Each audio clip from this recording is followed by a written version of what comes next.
And by that, we start moving forward. And the next stage that is Bhajana Kriya.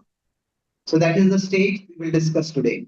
And depending on the availability of time, what is the next stage after that? Anartha Nivritti. This is where we start experiencing some transformation. So here it is curiosity. But from curiosity we come to commitment. So Bhajana Kriya is the stage of commitment to practice. Like we hear about some treatment. And we meet some people who have had the treatment and we talk to the doctor. And then we feel, okay, maybe I should try out this treatment. So that treatment generally involves any kind of treatment. It involves two broad things. The specifics may vary, but there is what is prescribed and there is what is prescribed. So prescribed is do's, prescribed is don'ts. So the idea is that somebody has a disease, then the medicine that will cure the disease, we say yes to them. And the things that aggravate the disease, we say no to that. So that way, there are, we could say, do's and don'ts. That is involved in any field. So Bhajana Kriya also involves these two. Now, it's interesting, if there are don'ts over here already, then what is Anartha Nivritti? Anartha Nivritti is also in one sense the don'ts only, isn't it? But there is a difference. There is, we could say, a difference between determination and transformation. Determination is like, if you consider this to be it's not a downward journey, it is depicting like that. But maybe I'll just change it. So if we consider the difference between determination and transformation. So you could say in one sense, determination is to bring about the transformation. Determination is that the change has not happened, but I have decided to change. Transformation is where the change has actually happened. So determination involves the idea that there is opposition. But we are overpowering the opposition. So determination means, okay, I'm determined to wake up in the morning. I don't feel like waking up, but I'm determined. But say if we do it for 1 month, we do it for 6 months, we regulate our life so that we are sleeping by 10 o'clock, then 4 o'clock naturally we start waking up. Then transformation means that in one sense, there is no need for a determination. Or rather, the need for determination becomes substantially lesser. It's just become a habit for me. That's what I do. So in one sense, determination leads to purification. And purification will bring about the transformation. So here, Bhajana Kriya is the determination to practice. By that, the Anartha Nivritti will happen. And then the transformation is the Nishtha stage, where we have seen the transformation and we have ourselves. Yeah, this thing works for me. So now Bhajana Kriya, what does it involve? In general, see, there are timeless principles. And then we never live in a timeless world. We live at particular times. So there are timely applications of those principles. So those timely applications may vary according to time. Say for example, we should study about Krishna. We should hear about Krishna. We should associate with devotees. So part of that Sādhu-Saṅga, part of associating with devotees is we hear about Krishna in the association of devotees. Now this is a timeless principle. But say when the pandemic happened, that was a particular time. Now if somebody says, I won't hear a class on Zoom unless you give me a praman from Shastra that hearing from Zoom will also purify you. Now, will we get a praman from Shastra specifically for that? No, Shastra was written at a particular time. Maybe Zoom was not there at that time. So, the internet was not there. So then, that particular application may not be required. And that's why that may not be in the context. Then like that, if you want to look for a praman, you can say, where is the praman that you speak from a loudspeaker? Isn't it? Use a mic and an amplifier. Where is that? Shukdev Goswami had no sound system. So, the application will vary. So, there are timeless principles and there are timely applications. So, for example, Rupa Goswami may say as a part of Bhajan Kriya, he said we should live in Vrindavan. Tishthan vraje tadanuragi jananugami. Live in Vrindavan. Now, at that time, the Goswamis themselves, they changed their life so that they could go and live in Vrindavan. Now, is that possible necessary for everyone? Not necessarily possible. But Prabhupada himself was in Vrindavan, but Prabhupada left Vrindavan. So the idea is, Vrindavan is both a geographical place, but Vrindavan is also a place that has a particular consciousness. And we try as much to create a similar consciousness. So we have a temple, we come to a temple regularly, then we try to make our home or the place where we stay into a temple. So that way, we try to apply that Tishthan Vraje Tad Anuragi. So we try to live in Vrindavan. So the application will vary. If we start taking the literal application at all times everywhere, then most of scripture will become inapplicable. Isn't it? So therefore, there are timeless principles and there are timely applications of those principles. So there are two opposite kinds of statements of Srila Prabhupada. So Prabhupada often is known to have said that I am like a postman. I simply give the message.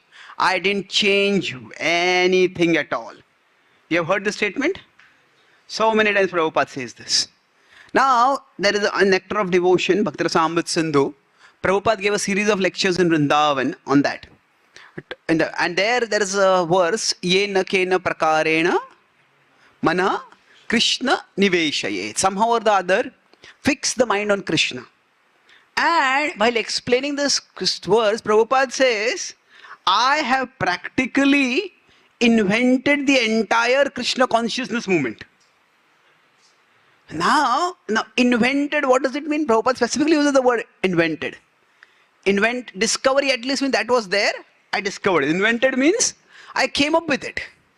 So, now how do we put these two principles together? Prabhupada said, I didn't change anything and I have practically invented the Krishna consciousness movement. So, what is Prabhupada implying over there? He says that it is not enough for the spiritual master to simply give an instruction to the disciple. Somehow or the other fix the mind on Krishna. He says it is the spiritual master's responsibility to come up with ways and means by which the disciple can fix the mind on Krishna. And he is saying that is what I have come up with. So, for example, going out on the streets and doing distribution of books. Now, this was not done so much in the past. Yes, the principle was that those who are saintly, those who are spiritually minded, they should associate with materially minded people in some way and give them some spirituality. In the past, it was Bhiksham Dehi, people would go and ask for Bhiksha. And those people, now they might just be thought to beggars. The English word was mendicants. And Bhiksha is not actually begging. Bhiksha is like a spiritual person who, when they ask for some help, is actually the giver is helping themselves by giving that help. So it's a very different dynamic. But that understanding was not there so much in the Western culture. Now, Christianity, for various reasons, didn't have a very prominent monastic tradition. Although Catholics have monks, but the monks were always very few.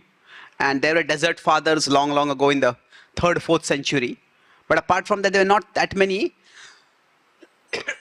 Christian priests. So the idea of going out and asking for alms was not there in the Christian tradition. The Islamic tradition doesn't have monks at all. So that's why this is unfamiliar. Judaism also doesn't have monks so much. Although all traditions talk about regulating the sexual energy, but the specific monkhood was not there so much. So it is utterly unfamiliar. So Prabhupada said that if you go and distribute books, so that's the way how to fix the mind in Krishna. Now, Prabhupada started the Rath Yatra. Now, Rath Yatra is a time-honored festival, but to do it in the streets of the Western world, see, for many of the Western people, the counter-cultural aspects of Krishna consciousness was what attracted them. See, culture means that is the way we do things. See, culture and tradition, there's similarity and difference in it. Culture is, this is what we do. Tradition is, this is what we have done. So culture is more associated with the present, tradition is more associated with the past. And both can be sources of guidance or guidelines for how we behave. Now you can say culture keeps changing. In India, there is India's traditional culture. There is Bollywood culture, which has become a tradition of its own. Although that is a deviation from tradition in many ways. Then there is Western culture, which has its own way of doing things. The cultures can change and cultures can conflict with each other also. But there is counterculture. Counterculture is you do the opposite of what people in general are doing. And so the people who are following Srila Prabhupada were a part of the counterculture. And the counterculture was a huge movement. And there were many interlinked people also, thoughtful people who were spiritual seekers in the counterculture. Now among them, the most visible people were the hippies. The hippies were not very large in number, but they were very visible. So anyway, the point that happened was the counterculture people like to do things opposite to the way mainstream people would do things. And many aspects of Bhakti culture were very, very strange for them. Even now, people encounter the Bhakti culture. I was in Australia and my class was going to start. There was a Aarti going on, and then while the Aarti was going on behind, I was talking with a Australian lady, maybe middle age, 50, 60. And I was talking, and then she said, "Can I ask you a question?" So after Aarti had gone over, so there's Mangalacharan was going on. She said, "Okay, yes." He says, when that conch is blown, why does everyone kiss the floor?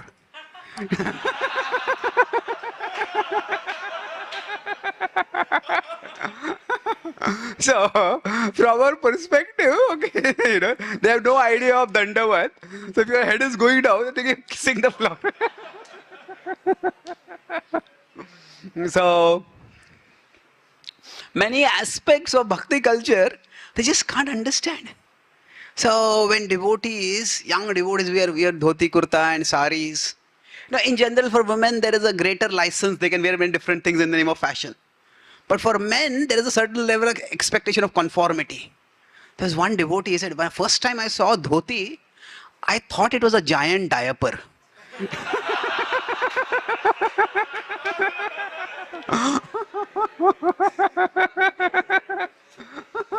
So, for them, many aspects of the culture are very difficult to figure out. So now when Prabhupada said, "Let us go out and dance," now the hippies also like to do crazy things. And among all the far out things you do, going out and dancing on the streets. Now that was really far out.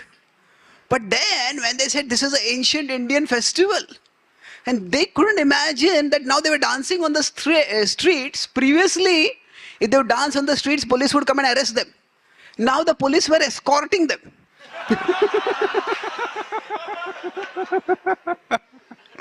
So the point was this thing, doing Rath Yatra on the streets of America and using a flatbed truck as the chariot for Rath Yatra.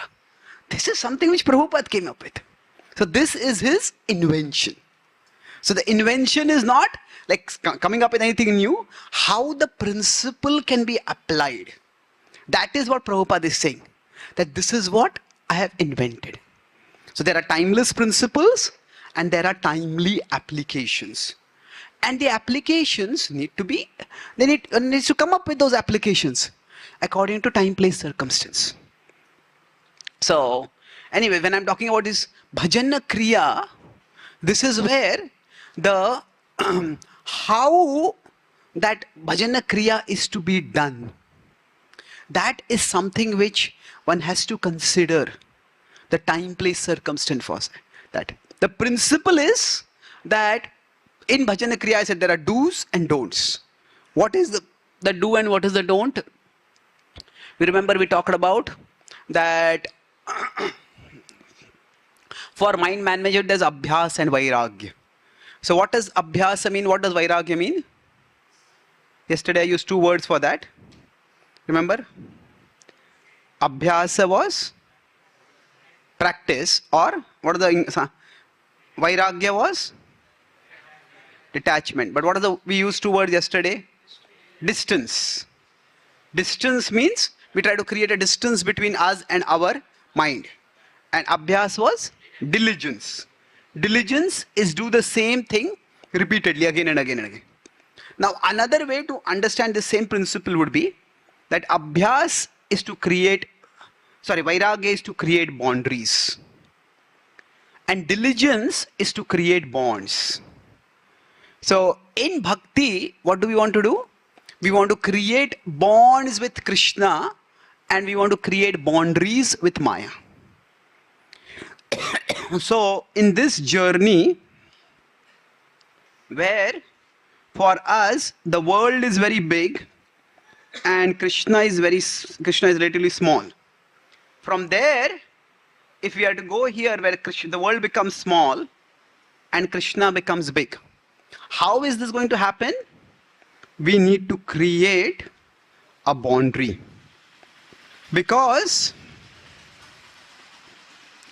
if there are no boundaries, then the world will be what we will be repeatedly exposed to. And if that's what we keep getting exposed to, that's what will stay big in our consciousness. Say, if somebody used to watch a lot of TV, and if they're watching a lot of TV, then if that is what they're attached to, and if they just keep watching TV every day, then the TV will become more and more important, isn't it? Say sometimes a new TV series starts. And when 25 years ago it was like once a week, now there are so many channels. Sometimes the program is there every day. And every day people look forward to it. 1 hour I'm going to spend on this. And then sometimes what happens, that becomes the most important part of the day for them. In the past, entertainment was a break from life. Now life is a break from entertainment. Isn't it? Life is something you get over with so that you can come in front of the TV and watch the TV.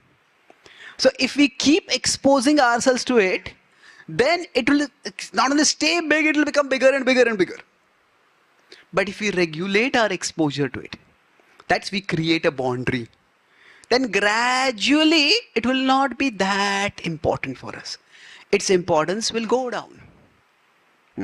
Conversely, when we create a bond. So what do I mean by bond and boundary?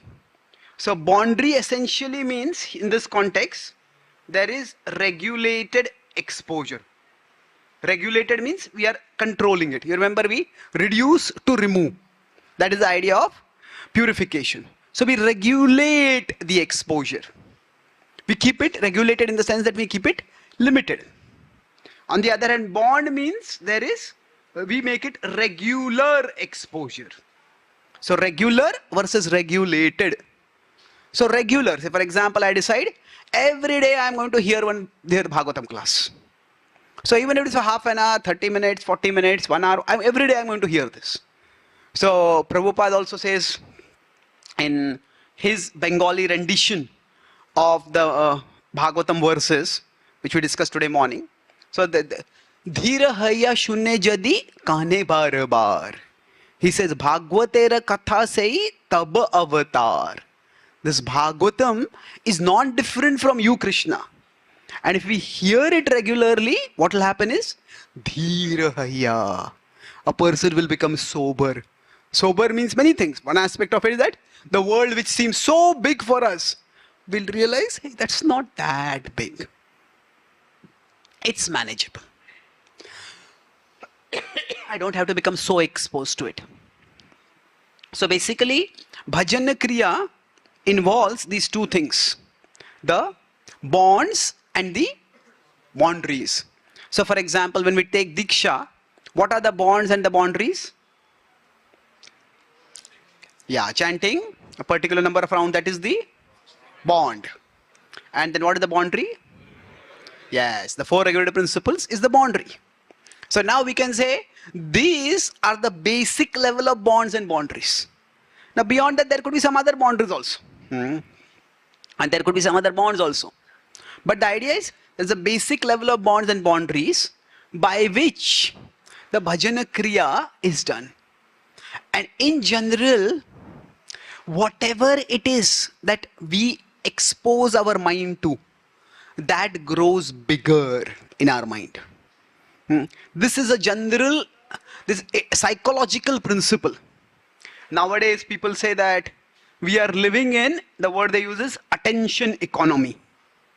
What that means is that the whole economy runs on the principle of catching people's attention.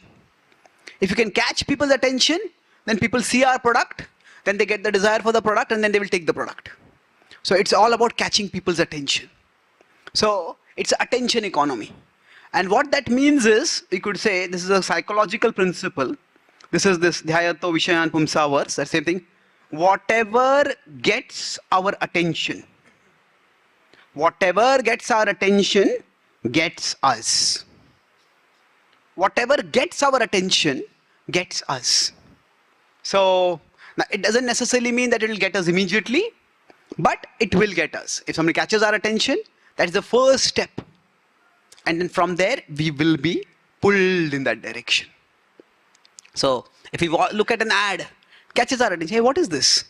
Say maybe there's some new clothing brand is there. And then next time we go to buy clothes, we'll remember, oh, do you have clothes from this brand also? And if that brand is a big name, the clothes might not be special, but it's the brand, because of that people spend a lot of money for it. So the idea is, we are ready to spend the money because that has got our attention. Whatever gets our attention gets us. So that thing becomes bigger and bigger and bigger in our consciousness.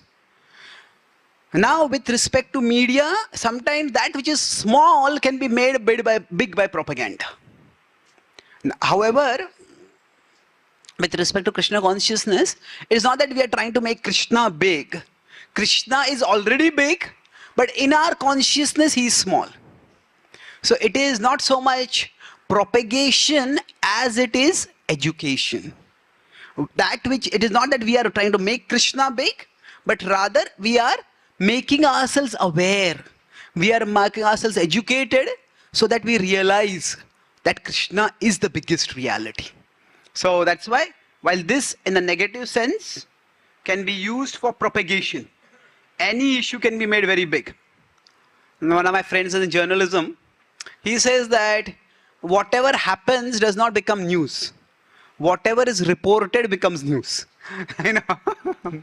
Sometimes the big things may happen, but if there is a media blackout and nobody reports it, then it may never become news also.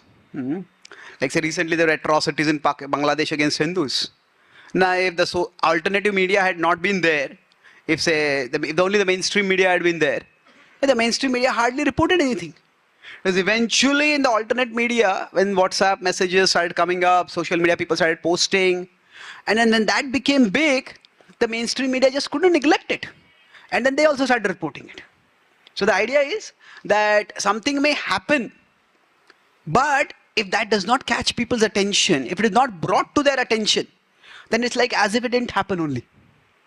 So there is propagation, but there is also education. So propagation means something is very small, but it is made very big by propagation.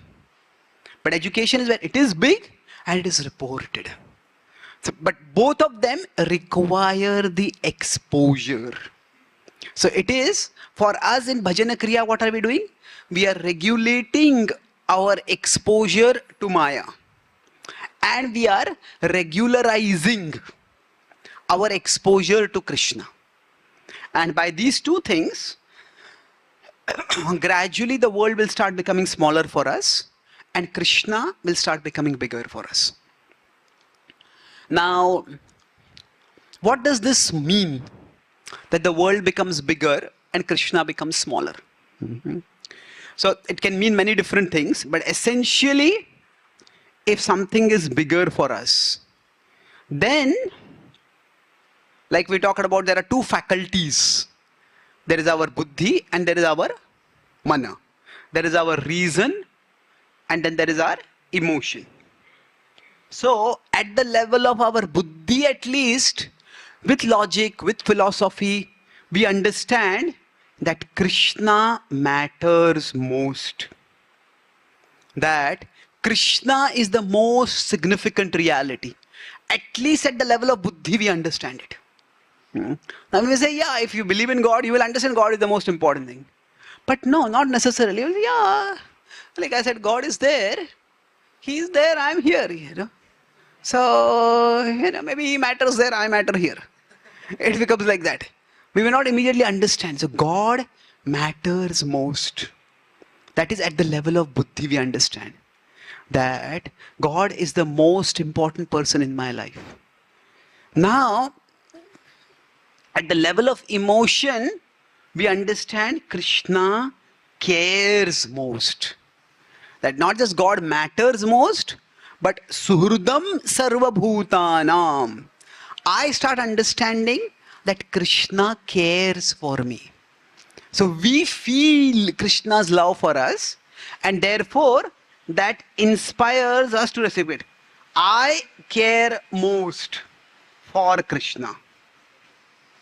So essentially this Krishna becoming big means we feel that Krishna loves me, Krishna cares for me, and therefore I want to love Krishna, I want to care for Krishna. So both in terms of reason and in terms of emotion, both of these, Krishna becomes bigger for us. And reason and emotion are the two bases for our decision making. So if Krishna is big for someone, what would that mean? That could be seen in their actions. That say, if somebody gets a job, they get a lot of money in the job, but that job involves cow slaughter. They may not be doing cow slaughter, but they have to do some computer coding for slaughterhouse. So they may be getting a lot of money, but will they take that? No, if Krishna matters for me, now the money matters, but there are things that matter more than money. And although that pays me more, this is something which I won't do. So that's, if Krishna really matters, that will be seen in our actions. So love itself is seen in two ways. What we give to our beloved. What we give to for our object of love. And then second is what we give up for our beloved. Both of these show love. Say, if parents love their children, then they may want their child to have the best education. So even if that school is very expensive, they give that education to the child. And say, if in that school, if the child can do a project that will help very good for the career, but that project involves going to another country and there's international fare has to be provided for that, then the parents may say, okay, we had planned to go for this hill station during this vacation, but that is the funds we will give for you. So what we give and what we give up. So same way for us, now when we are trying to practice bhakti, this prescribe and proscribe. What we give to Krishna is, Krishna, if I'm going to do this japa, this much time every day I'm going to give to you. That's what we give. And what we give up, okay, maybe I enjoy eating meat or enjoy doing this or doing that, but I'm not going to do this for you.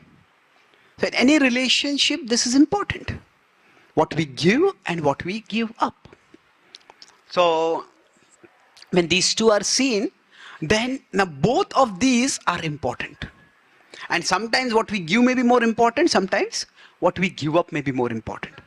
But bhajanya kriya broadly involves these two things. Now, there are, in the Bhakti Rasamrit Sindhu itself, when bhajana kriya is elaborated, the don'ts are not talked about so much. Because there is a cultural assumption there that a person who is reading a book like Bhakti Rasamrit Sindhu, that person doesn't have to be told to give up sinful activities.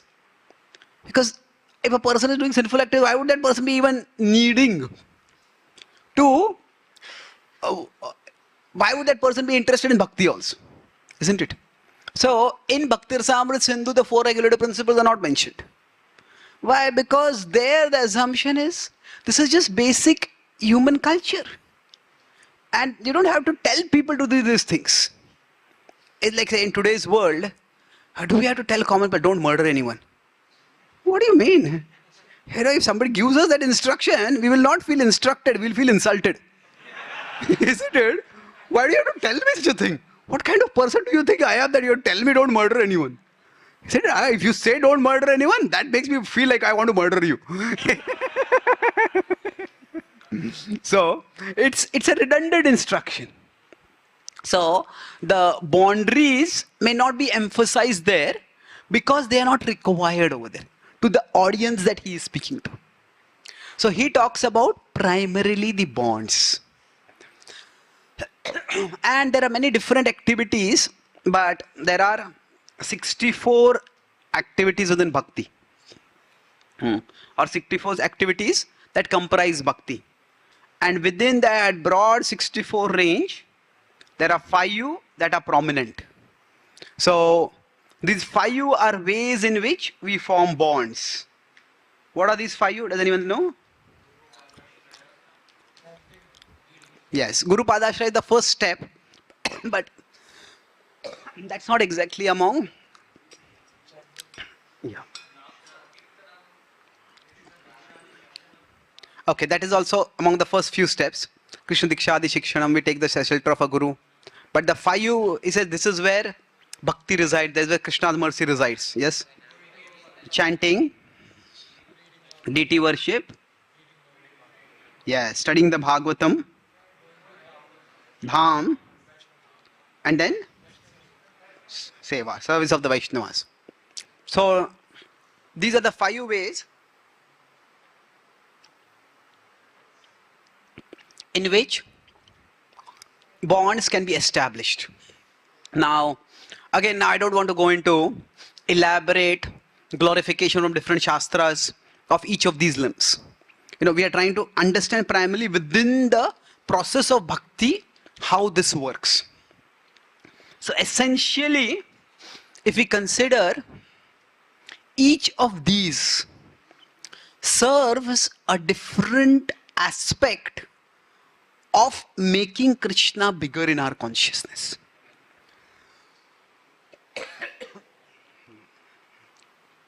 So, when we do Vaishnav Seva, let's look at them one by one. So, I earlier also mentioned about how we have various needs. So basically, when he is talking about chanting, it is not just japa, it is the holy name. So you can have japa and kirtan both. So now psychologists also analyze, it can have many different aspects, but these address different aspects of our human needs. If there's a human being, the association and the service within association that addresses our social needs. I'll explain how that happens. But the social need, dham, it addresses our environmental needs. We need a supportive environment. Then the Bhagavatam, it addresses our intellectual philosophical needs. Now, of course, the Bhagavatam gives katha, which is nourishing devotion, but there is also philosophy. There are lessons over there. The deity worship, in many ways, it addresses you could say the practical aspects of connecting with Krishna. When we relate with a person, we want to do something for that person. So we dress Krishna, we bathe Krishna, we cook for Krishna. So the personal, I would say practical in the sense of the personal practical aspect of bhakti, that is addressed by, and especially the kirtan, it addresses the psychological in the sense of the focusing of the mind, that immersing the mind specifically through the medium of sound. There is sonic spirituality. So the mind is often very attracted by sound. Like music can calm the mind like few things. So what is happening is, there's kirtan is music, kirtan is japa. The holy name is access to kirtan and japa. So now this is just a simple analysis. It's not that in Bhagavatam, it's only the philosophical aspects. Bhagavatam also gives us experience of another world, of how people lived and how people practiced. There also we may develop a personal connection with the Lord and the devotees. But basically, these 5 limbs of bhakti, 5 key limbs of bhakti, in different ways, they make Krishna the bigger reality for us. So, for example, say if we are working and in our office environment, say like if you go to America, in America baseball is very big. When devotee told me when he went to America, now in India the word base means like the foundation, like what is the basement or what is the foundation, or a base can also mean like a base desire is a low desire. So like a base. So he says baseball. He says, what's wrong with the ball? Why do you call it a baseball? He just couldn't understand it, that it was actually a game. So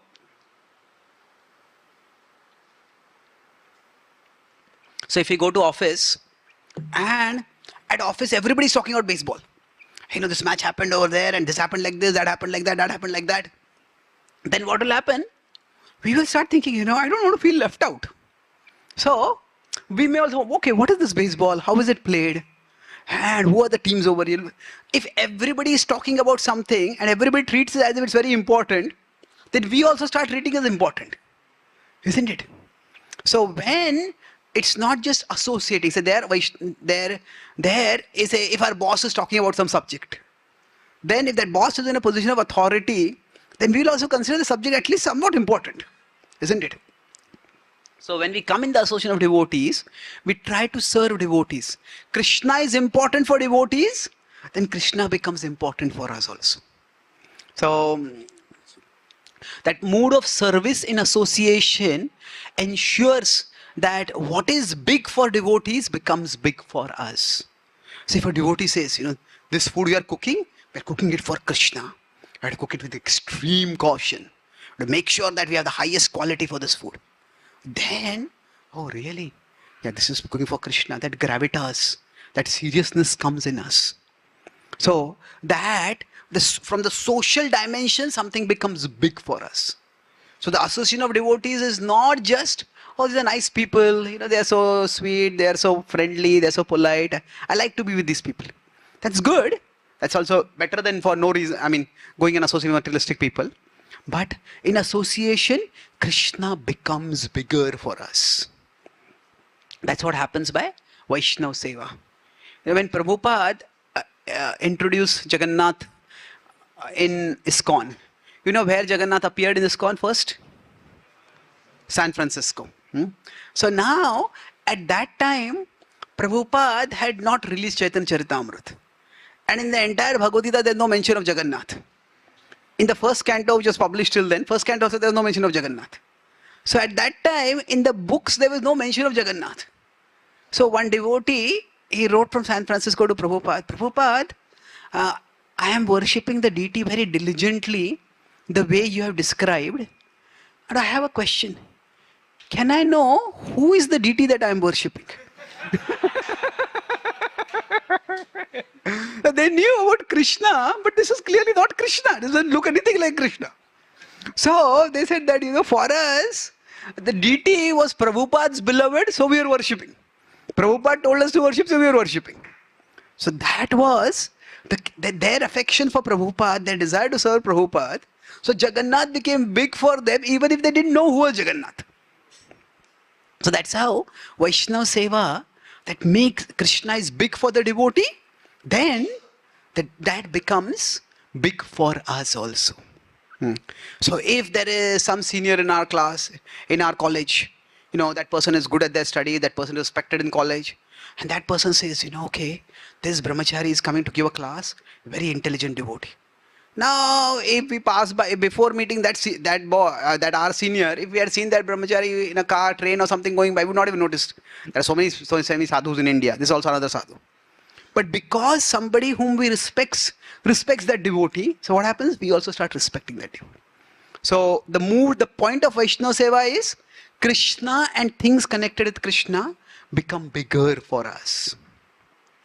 Similarly, if we go to a dham, now, if we go to Vrindavan, if we go to Jagannath Puri, then there Krishna is the center for everyone. If you go to Vrindavan, there people will greet as Radhe Radhe. Now the rest of the world, Radhe, they will not even know who is Radhe. Many places. Isn't it? They may know Rukmini, they may know Sita, but they may not know Radharani also so much.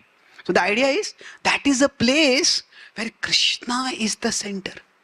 So the environment of a place also has a significant impact. Generally in the material world, we will always feel like when we are practicing bhakti, I am doing something different from the rest of the world. Most of the world is going in one direction, I am going in a different direction. And yes, we want to go in a different direction. We have the courage, we have that conviction. But still it feels like a lonely path. Or at least the path less traveled. But when we go to a dham and we see so many people are doing this, and especially there we may meet some saintly devotees who just given up everything for Krishna's sake, and sometimes there are devotees. Some devotee has taken a kshetra sannyas. He says for 40 years they have been just worshipping one deity. They're not even gone 1 kilometer away from that deity. And we see such people, wow. What must be they be getting by worshipping the deity? There must be something special over here. So, and this is also an example of association, but it is in a dham. So dham, it creates an entire ambience where everything is centered on Krishna. So again, Krishna becomes the bigger reality for us. Now there are of course promises given. If you go to a dham, your sinful activities will be removed and all that. Now I'm not going in that direction consciously, because we are talking about the process by which this purification happens. Similarly in the Bhagavatam, what happens is, we hear stories. Now for Prahlad, the entire kingdom was there to be his if he just accepted Hiranyakashipu as the supreme. And if he didn't accept that, he was being threatened and insulted and killed. And yet for Prahlad, Vishnu remained the biggest reality. So such examples again show that how devotees treat Krishna as the biggest reality. How Ambarish Maharaj, this giant demon was coming to kill him. And Ambarish Maharaj not even in the least disturbed by it. Why? Because Krishna was the bigger reality for him. So in this way, in Bhagavatam, through narrations of the activities of great devotees, we are reminded of how Krishna is the bigger reality. And that's how it's not just passive hearing, oh nice story, I heard the story. It is through the story, Krishna should become the bigger reality for us. Similarly, deity worship, what it does is that we may philosophically understand Krishna as a person. But when we tangibly treat Krishna as a person, we do things that we would do for any other person, then that personal bond is established. So, doing regular deity worship creates that sense within us that Krishna is a person and I need to connect with Krishna as a person. Now, similarly with the chanting of the holy names, it is that we could let our mind go in many different directions. But during kirtan, during chanting, and connecting with the holy name, yajnanam japa yajñosmi, it is said. Okay, I just offer my mind to you, Krishna. So we could go into each of these limbs further, but the principle is what? We are doing regulated exposure to the things that will make Krishna the bigger reality for us. Okay? So this is bhajana kriya. Now, after bhajana kriya is anartha nivritti. Now, anartha nivritti has many different aspects to it. So, I'll focus on one particular aspect of anartha nivritti. And tomorrow morning, the various aspects. So, we will talk about them. I'll talk about, give a broader framework for understanding the various stages or various phases of anartha nivritti. But right now, because I'm going to talk about bonds and boundaries, that I'll talk about that in one particular aspect. So once, if this is anartha nivritti, it's a long phase within it. So within that, there is one phase, like that there are many different phases, but it's called Vishaya Sangraha. Vishaya is sense object, Sangraha is Sangram, fighting. So fighting with the sense objects. So this is one of the prominent challenges for us when we are trying to practice bhakti. That there are certain objects that we are attached to, and the desire for that objects keeps coming up again and again and again. And that catches us, that drags us down.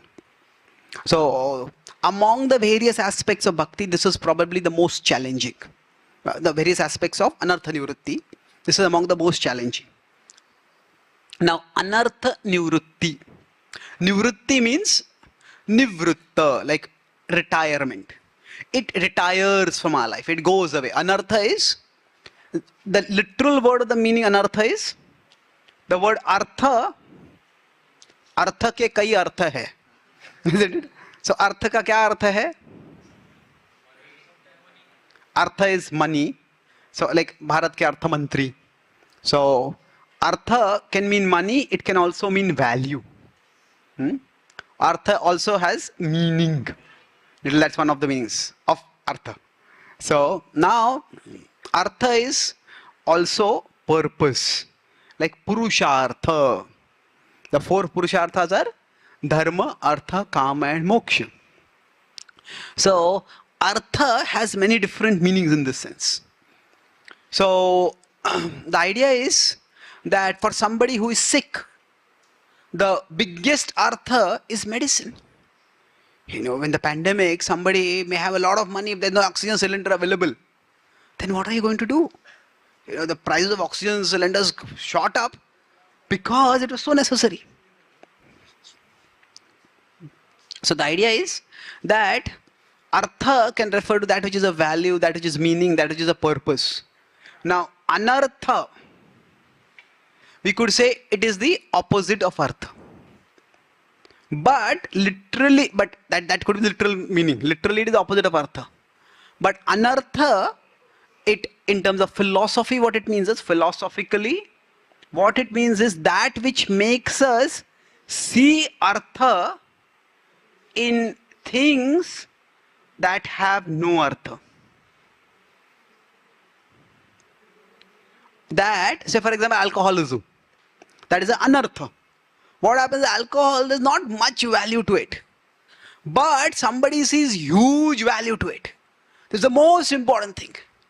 Or we can say anger. Now, when anger happens, then we may have cultivated a relationship for 15 years. But 15 minutes we go on a rant and we can destroy that relationship cultivated for 15 years. But when anger comes up, what happens is, proving that I am right and you are wrong. That becomes far more important than maintaining the relationship. Isn't it?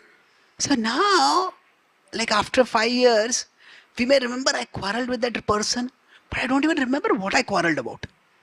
Isn't it? Only the bad blood remains, but the reason why we quarrel, that is already forgotten.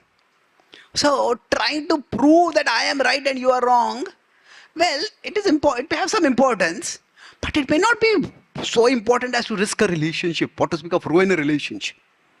That which has no artha or very low artha, anartha makes us see big artha in that. So again, going back to our diagram, anartha is what makes the small thing appear very big for us. So anartha nivritti, essentially, so anartha is what causes, to go back earlier, the distortion of perception. When the mind acts as a distorter, it occurs because of the samskaras which are corresponding with the anarthas. So anartha nivritti happens, that means the distortion of our perception goes down. That is the essence of anartha nivritti. When Krishna becomes bigger, how will it happen? When other things don't seem so big for us, then Krishna will become bigger for us. Or Krishna will be revealed to be bigger for us. Krishna is naturally big, but he will be revealed to be big when the anartha goes down. So how do we do this? With respect to the sense objects. Now, this is a subject we'll talk about in a lot, because I said this fighting with temptations is a major part of anartha nivritti. And when I am speaking certain things, it is not that I am purified, I have won the war against temptation. Anybody who says that I have won the war against temptation, temptation has already won the war with them. Because that ego has come and they will fall soon. Pride comes before a fall. So it's an ongoing war. But there are certain weapons which, as we keep fighting a war, we understand these are the weapons that can work. But still we have to use the weapons to actually fight. So I'll talk about, primarily at this stage, we'll talk about boundaries. So purification is the process. It takes time. Now, while this process is happening, we can use certain support systems. So determination is important. But determination, the problem with determination is twofold. We all need determination, but one problem is it is finite. We don't have infinite determination. We are finite beings, and after some time, say if we are dealing with 10 difficult people, and each person gets on our nerves, each person makes us like, I want to yell at this person. Now maybe 9 people we contain ourselves, but the 10th person comes and makes an unreasonable request. They make an unreasonable request, and what happens is there's an unreasonable explosion from our side. So maybe it is not unreasonable for us to consider that I already dealt with many difficult people. Now today I cannot deal with this. So our determination is not infinite. So it is finite. And we will need to use determination, no doubt. But we don't just want to exhaust the determination on any and every battle. And another problem is that sometimes determination may just be insufficient. That means not only does it get exhausted in terms of time, after some time we don't have any determination, but sometimes a temptation may be so big that our determination may just not be big enough. So if somebody tells, today you have to chant 16 rounds while looking at a drone filled with sweet rice. Don't take your eyes away from it and chant attentively. Okay, I will chant attentively, but full attention is on the sweet rice. Isn't it? Okay, maybe that sweet rice is a part of the menu and we are going to eat it. But there is no need to have the sweet rice when we are trying to chant, isn't it? So it may be too difficult for somebody to be looking at the sweet rice and try to chant attentively. It's just too unreasonable to expect that for most people. Our determination may just be insufficient. So what do we do? That is where, one of the ways to deal with That means create a safe space where we don't have to deal with temptation. Say, for example, if we are chanting in the temple hall, we won't keep food. In the temple hall, we won't keep a big TV with the latest breaking news. Isn't it? That breaking news will be constantly breaking our attention then. Isn't it? So that's a safe space where the world is put aside. We don't put the world over there. So Krishna talks about this idea when he, in 258, that is, yada samharate chayam kurmo anganiva sarvashah indriyan indriyarthebhyas tasya pragya pratisthita. He's saying that just as a tortoise withdraws its limbs into its hard shell, so that even if some enemy is there, some enemy is attacking, what happens? That the hard shell is not vulnerable. It's not vulnerable, so it's safe. So the idea is boundaries can create a safe space, so that if there is a boundary, now boundaries can be done in various ways.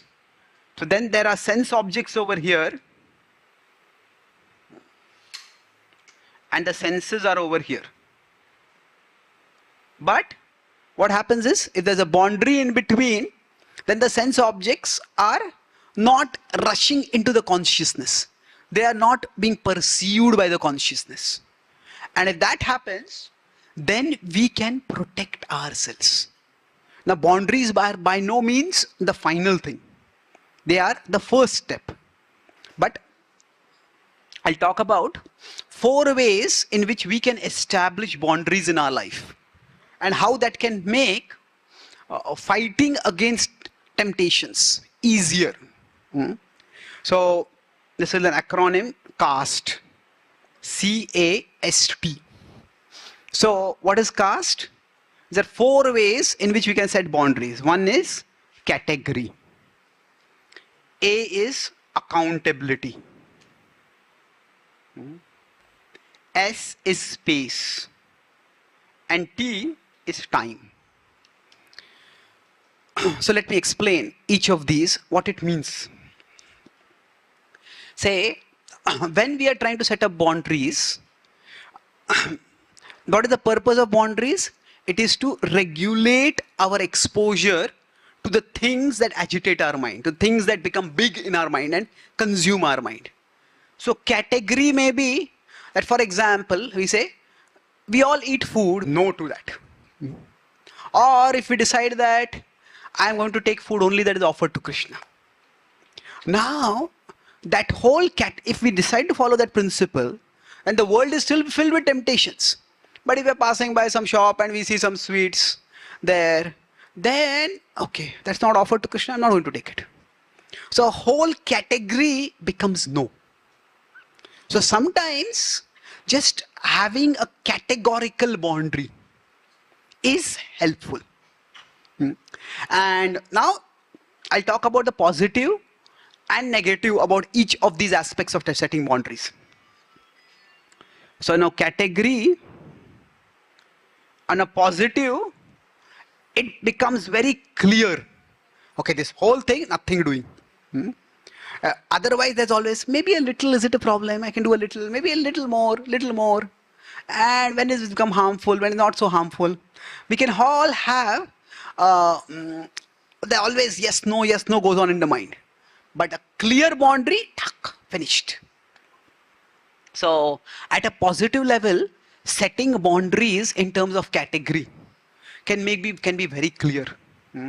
Say for example, now the male-female attraction, the sexual attraction is a very natural feature of human existence.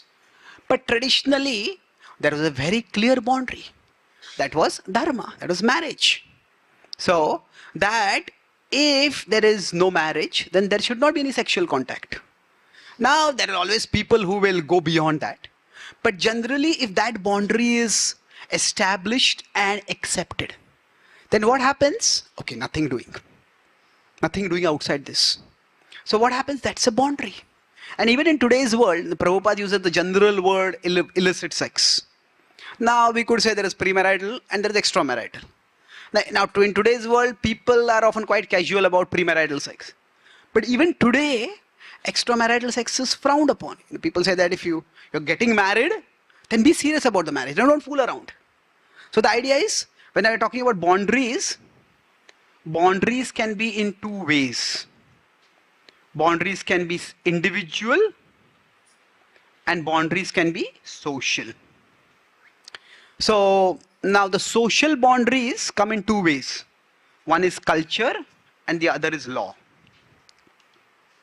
So culture means that this is not done in this culture. So there are certain cultural norms of behavior that are set up. So now we may say today is a very, there is a lot of sexual liberalism and people are mixing freely. Yes, there is some truth to that. But even now, there is a boundary. Say for example, the boundary is consent. If there is forced sexual contact, then that's a serious crime. And there can be serious punishment for that. And there should be. So the point is, there will always be some boundaries. So now, in more traditional societies, the society would itself set up certain boundaries. So the law was always there to some extent, but the culture also set certain boundaries. Now maybe the culture doesn't set those boundaries. Culture may set some boundaries, culture may not set certain boundaries. So, but what we are talking here primarily is more about individual boundaries. But I'm talking, before we go into that, I'm talking about boundaries as categories. So the categorical boundary means this is just not done. That this whole thing, I cannot do it. So when we talk about categorical boundaries, this, say for example, somebody is an alcoholic and they decide that I'm going to give up alcoholism. And then there is one way to use the word cold turkey. Cold turkey means just give it up completely. Absolutely no drinking. Because they say even one drink is one drink too much. Now it may not be easy, but it's very clear. This whole category, no. And if somehow that can get into our head, then the whole oscillation, it goes off. Now on the negative side, category may be impractical. Say for example, now we can say, I won't eat any sweets. Now that is, okay, that's one category, I may say yes to. But then how do you define sweets? Is Charanamrut also a sweet? So I will say, I will not take any sweet, but I'll take one full glass of Charanamrut.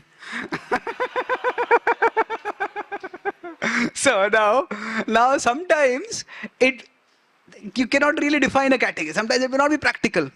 If somebody comes from Vrindavan Dham, somebody comes to Jagannath Puri, they brought Jagannath Khaja. I'm not going to take because I don't take sweets. Somebody says, this is not sweet, this is Jagannath Prasad. Then is it sweet, is it Jagannath Prasad? Now we don't want to offend Jagannath, we just take a small piece. The small piece becomes a big piece. And then the big piece becomes the whole piece. So the idea is, it's not always practical. Say we can say no to certain kinds of foods. We can't say no to food entirely. Isn't it? Now, some people may say, I won't use any social media at all. Okay, maybe it's possible. But then do you include WhatsApp also in social media? Okay, I won't use WhatsApp also. Okay, I won't use any mobile phone only. Well, generally, people who don't use a mobile phone, it's more than, they may be free, but they make others anxious. Isn't it? How am I going to contact you? Isn't it? So now some people may have the privilege by which they can do it. Maybe they have services which don't require immediate attention. Maybe they have some assistant who has a mobile and that assistant can give urgent messages. It may be possible, but for some people it may not be possible. So saying no to an entire category, now phone can be very distracting, no doubt. But entire category saying no, it is not practical in most situations. In many situations, not say most, in many situations it's not practical. So if we can, it is good. Like we may say no to no meat eating. Okay, that's a straight category. No. But so this is categorical. Now the second boundary is in terms of accountability. Now when I'm using the word boundary, it must have become clear it's not a physical boundary. Boundaries can be set up in many different ways. So what does accountability means? That accountability can be to two. It is others and to self. So for example, if we decide that, okay, like this is often done in alcoholics, any kind of addiction. They're Alcoholics Anonymous or people who are trying to get over alcoholism. They have this program called 12 Steps. They use 12 Steps as quite a widely adopted framework to try to deal with problems. And the first principle there is that, I can't control my life and I need some higher power to take control of my life, to help me gain control of my life.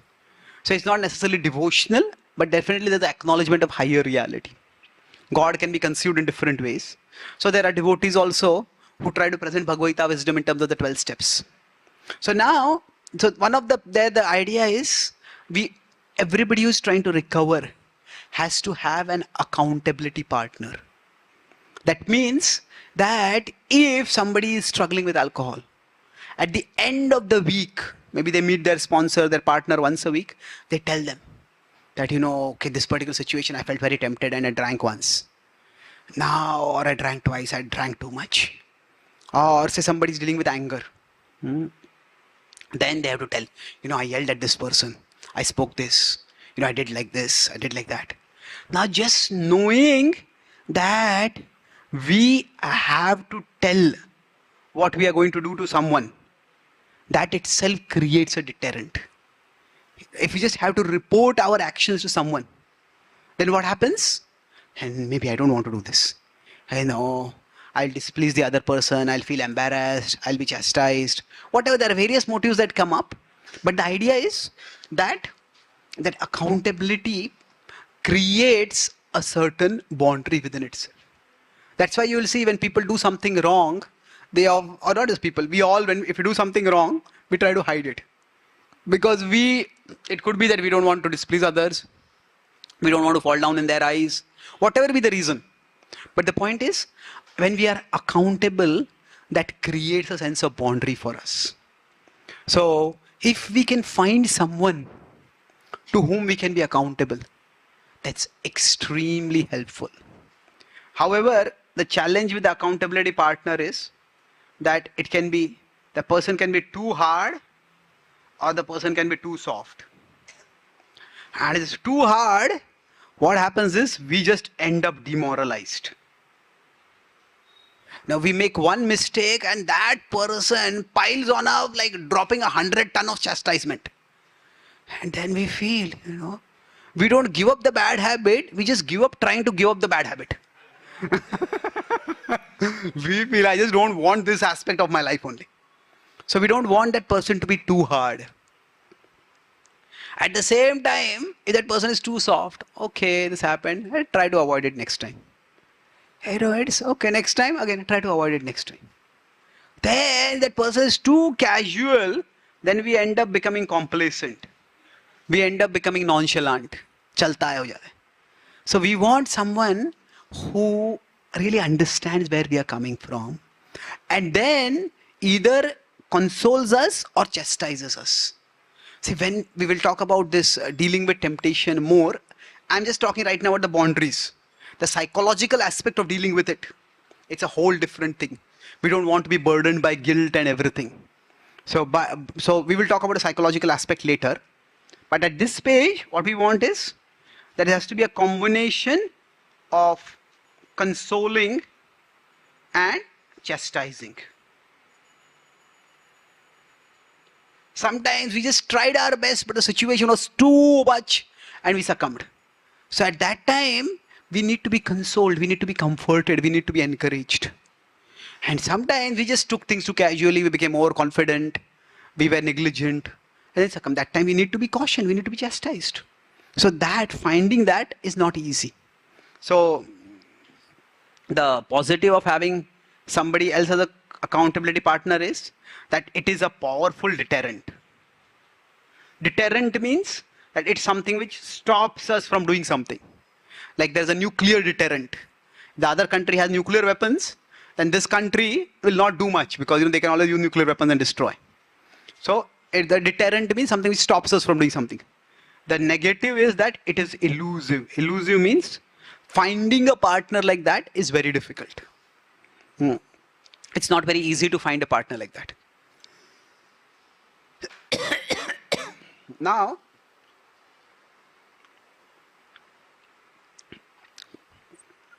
accountability can also be to ourselves. Ourselves means that every day we set some time for introspection. Maybe we used to journaling. In some ways, our sadhana card is a place where we are setting up accountability for ourselves. Now, generally, we may set up accountability more in terms of bonds over there. Okay, how much did I read? What time did I complete my japa? Or whatever. But we can always customize. Okay, so generally, when we do introspection, we may decide, okay, if during this month, I want to deal with my short temper.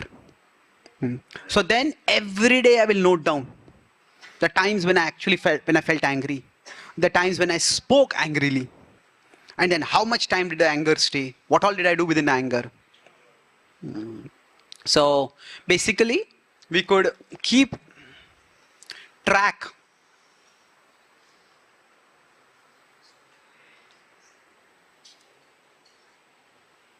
of what we are doing in terms of introspection. So it's introspection basically means what? It's like I am here and I go throughout the day, but then for some time in the day, I look at myself from above. Okay, what did I do? So we can keep a track on ourselves. Now, the introspection itself is a big subject, but here I'm going to focus on the principle of for accountability. So every day we can keep a track. So now it's very difficult to keep a track on many things. That's like sometimes New Year's when devotee told me, oh, this New Year is going to be a big transformation in my life. I said, how? I have made 108 New Year resolutions. I said, Prabhu, with all due respects. See, generally, whenever anybody says, with all due respect, what is going to come after that is not going to be very respectful. So I said, 108, it's not a New Year resolution. It is a New Year wish list. I said, no, we can do 1, 2, 3, at the most 5 resolutions. Otherwise, it just becomes too much. After some time, not only we forget to keep the resolutions, we forget even we had made the resolutions to keep. Isn't it? So 1, 2, 3, 3 is max, 5 is the absolute maximum. But anyway, see, if we make a resolution, we need to keep watching. Did I stick to the resolution? If I couldn't, what actually happened? What went wrong over there? We have to introspect, we have to evaluate. So the idea is every day we takes some time out, and it's like if say somebody is young and they're earning a lot of money, then they may spend a lot of money also, and they may not even know where they spend their money. They say, okay, I went to this party and this happened and I went there and I went there. Like some people, they have no awareness of the money. But then suppose they have to give an account.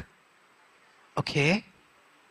Sometimes if you have to file income tax returns, and at that time you say, okay, there's 2,000 rupees spent over here, 10,000 rupees over here, 25,000 here. Well, 25,000, I don't know. You don't know where you spent 25,000 rupees? Just thinking what people will think about us will make us think about how we spend the money. Isn't it? So, basically, only when there is accounting, then there can be accountability. Isn't it? So, it's like an XY graph. Now, only when there is accounting, if I know that I have to keep track of how I spend the money. Like sometimes people go for shopping. Like there's alcoholism, there is something called shopaholism. Shop, shop, shop, shop till you drop. It's like that just people keep shopping. And then nowadays with Amazon online shopping, you don't even have to go to a shop. Just click a button and you already bought it. So sometimes people ask, somebody asks, why did you buy this? Oh, actually, why did I buy it? I just felt like buying it. And now, when we ourselves say, I felt like buying it, we are a part of us. That's a stupid reason for buying something, isn't it? You should have some reason. So just having some accounting creates some accountability. So what applies to money can also apply to time. That can also apply to other activities. So just keeping some account, especially an account of the issues that we are trying to deal with. Like if somebody is trying to lose weight, then they may keep track of all the food that they eat. Sometimes people do calorie tracking. Now, it is actually each food that you eat is what devotee was telling me. He was trying very strong to lose weight. So some people, it's like, the karma also plays a role over here. Now, some people, they eat a lot and they never seem to gain weight only.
I should not be eating so much.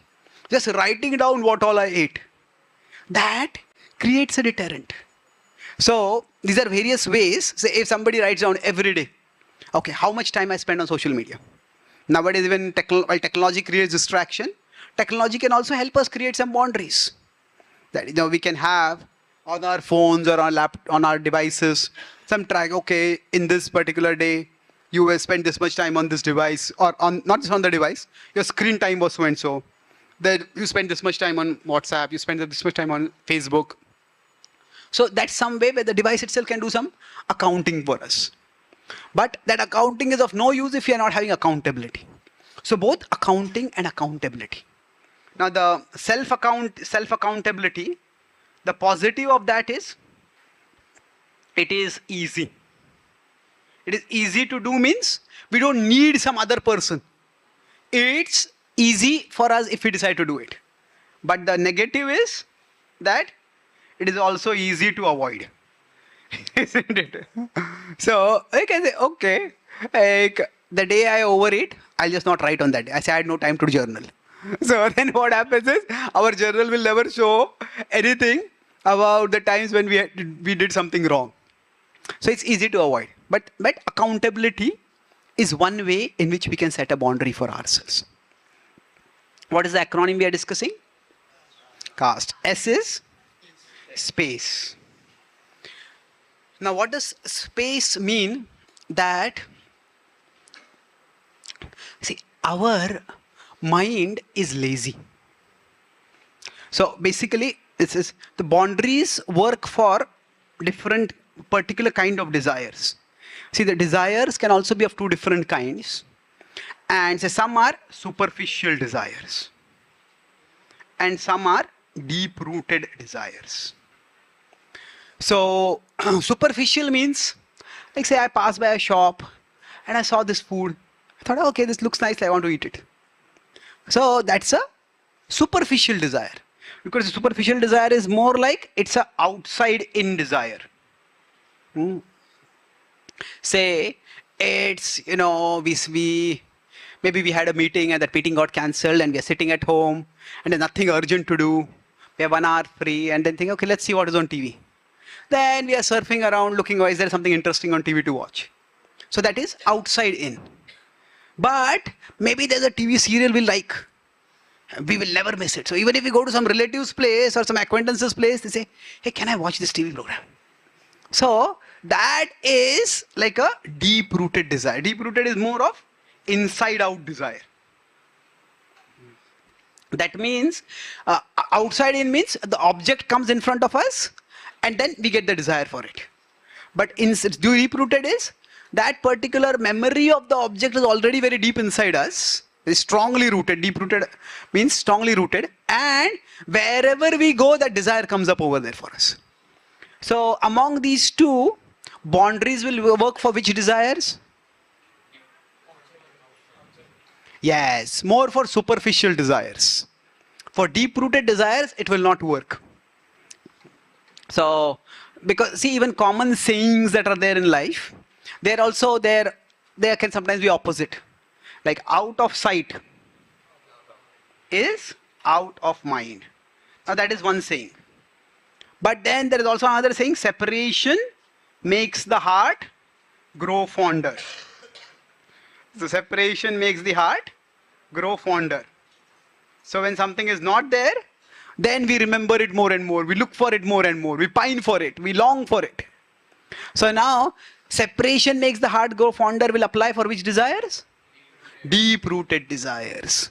So if something is not there, say we like some food item very much, and then we go to some other country where nobody makes that food item, and we don't know how to make it. Then as soon as we come back to our country, we'll tell the relative, can you make this food item, or we'll find a shop where we can go and eat it. Isn't it? So we're not, just because we're gone away, we've not forgotten it. So boundaries, generally they work for superficial desires. They don't work so much for deep-rooted desires. But deep-rooted desires also need to be dealt with, and we'll talk about how to deal with them over a period of time in our next session. But the idea is that boundaries do help. So when we talk about boundaries, I'm talking right now about space. So if we can create some space between us and the tempting object, then that space can act as a deterrent. Say for example, say we are studying.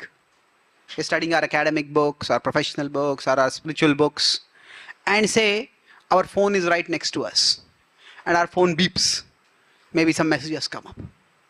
And now if the phone is right next to us, we'll pick up the phone and watch it and see, let me look at what is the message. And one message, okay, maybe there's some other message. Like you say, okay, there you go, your friend has updated their Facebook profile photo.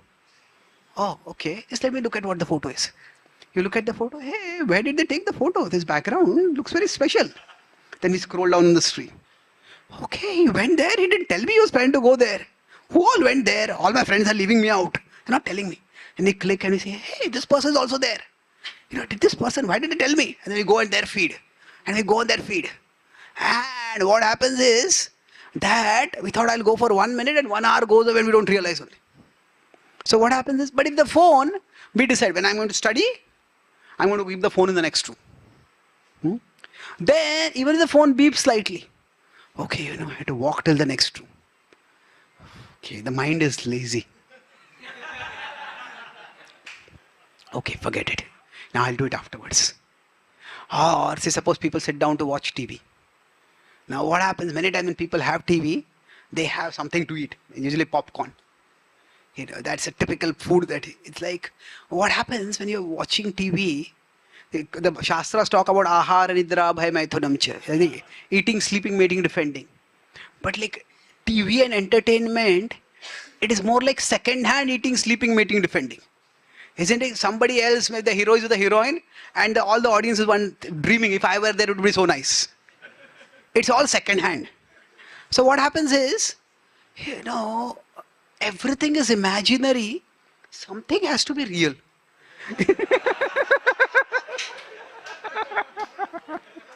That's why people say, I have to eat something. Some enjoyment has to be real. Otherwise, all it's imagination only. So then sometimes, and you just watching TV and just eating and eating and eating, just people keep eating so much. They don't even realize. So now, if somebody decides that, okay, if I'm going to watch some TV, I'm not going to eat. I'm not getting any food nearby. Otherwise, they finish one packet of popcorn, and then there's the fridge is right next to the couch only. So just move your hand. You don't even know when you moved your hand. And then you pick up another packet. And then eat another packet. And then after that, the fridge is empty and the stomach is super full. So, if just there's a little space, okay, I'm going to eat this much popcorn, but the other packet is in the basement. Okay, I have to get up and go all the way. Forget it.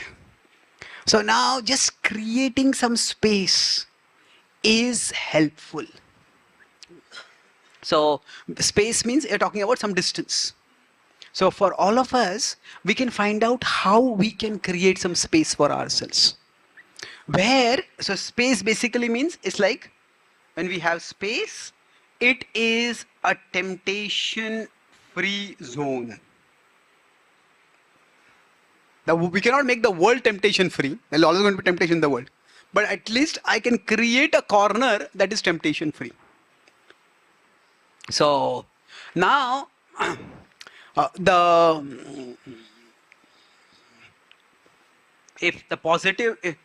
positive of this is that it is very effective. It is simple and effective if we can do it. But again, the negative is sometimes it's just not practical. We might be staying in a small house, and there's no other place where we can keep our phone. We only have a small place where we study. If you're staying in a hostel in one room, you can't keep your phone in another room, generally speaking. So sometimes it may not be practical. We may not have the space. But space is helpful. Say, for example, this is the place which is my temple hall. This is my temple altar. So here I don't bring my phone. I saw one cartoon once like this. It like multitasking in Bhakti. So what was it? There's one person who was doing Aarti with one hand, and there's a phone, and they're watching an Insta reel on the other hand. That's ridiculous. Why do we even do Aarti at all? So, generally speaking, this is my sacred space. So don't bring the mundane over there. So use some space. Now, similarly, the same applies with respect to time. So, for example, we decide Ekadashi is one day where we fast. Now, fast means you're not necessarily fasting completely, we're fasting from grains. So, for a particular amount of time, I will not do this. The Chaturmasya. For this month, I'm going to abstain from this food. The specific food that we abstain from is not as important. It's important, but more important is the principle. See, I will talk about the psychological side of fighting against temptation tomorrow morning. And you talk about niyama, kshama, but the inability to follow rules. But here I'm talking about that if we are able to do something for even a finite amount of time. Now, okay, I have the capacity. Okay, like nowadays people have this digital detox. Okay, but for one day, I'm just not going to use my phone. Now, I cannot give up my phone completely, but one day, maybe it's possible. Or I may decide that, okay, till morning 9 o'clock, I'm not going to look at my phone. Now, again, I'm not saying everybody has to do it or it's possible for everybody to do it. Sometimes we may have some services. But keeping some time, okay, after 9 o'clock at night, I'm not going to look at my phone. Whatever it is. So we create some boundaries in terms of time for ourselves. Now, sometimes in India, there is this tendency to trash the Western culture. And I would say it's not so much a conflict between India and the West. It is more between materialism and spirituality. And among the West, for us, America is Hollywood. But actually, America is the most religious country among in the Western world. America is far more religious than UK or France or Australia or New Zealand. So large parts of America are quite seriously, they're Christian evangelical, but they're quite religious. And there are a certain amount of culture and boundaries and all those things are there over there. So the point I was making is that for people, like in the Jewish religion, they have a day for Sabbath. On that day, they say, we won't use any technology. Now, in New York, there's a whole area where Jews stay. So on that day, they say that we will not even press the button to go in an elevator. So then, what do they do now? If you are staying in a 25-story building, you cannot climb up. So now the whole the areas where the Jews stay, it's arranged in such a way that on that particular day they have computer control of the elevator, so the elevator automatically keeps moving up and down. So they have arranged it like that. So if here it's an example of when individuals are serious about the boundary, the society also creates those boundaries. So, and in Europe especially, there is a lot of Islamic immigration that is happening. So in many big supermarkets, they have sections for halal food. And they themselves write over there, this is a halal section. It's a label which is there publicly. So the boundaries of that particular religion are also facilitated by society eventually. But when people become vocal about the boundaries, people become insistent. So the point I'm making is that sometimes certain kind of boundaries, we may feel it's not practical. But if we start doing that, people start accepting it. So, if somebody, say, at least as in America, somebody says, I'm a Jew, on this day I don't pick up a phone call. The boss will also respect it. I won't call you on this day. Or if I don't expect you to pick up the phone call. In general, the work culture is relatively much healthier in the West. If your boss calls you on a weekend, the boss will practically never call you on a weekend. And if the boss calls, the first thing is the boss will apologize. Sorry for disturbing you on the weekend. In India, I'll say, you will be sorry if you don't pick up my phone. Isn't it? So, there is a certain respect for boundaries in terms of time. So, now, this may not always be in our control, but just because it is not always in our control, doesn't mean it is never in our control. So, we may decide, okay, this is the time for my japa.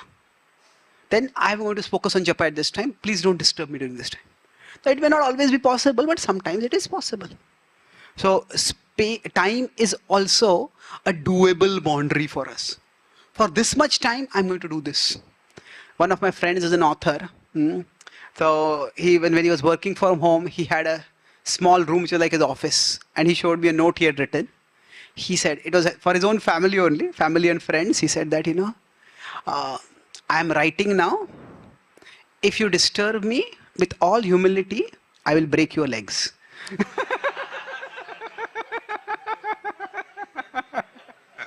So he said, this is my job. I have to work on writing. So I cannot let people disturb me.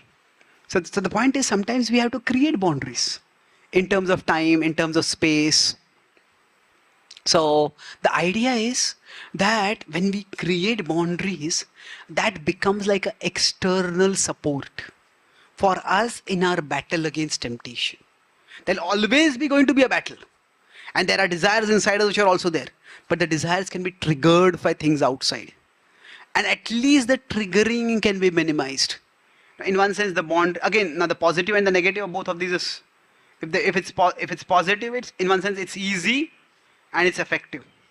We can easily decide, okay, till 12 o'clock, I'm not going to do this. Till 10 o'clock every day, I'm not going to open my social media.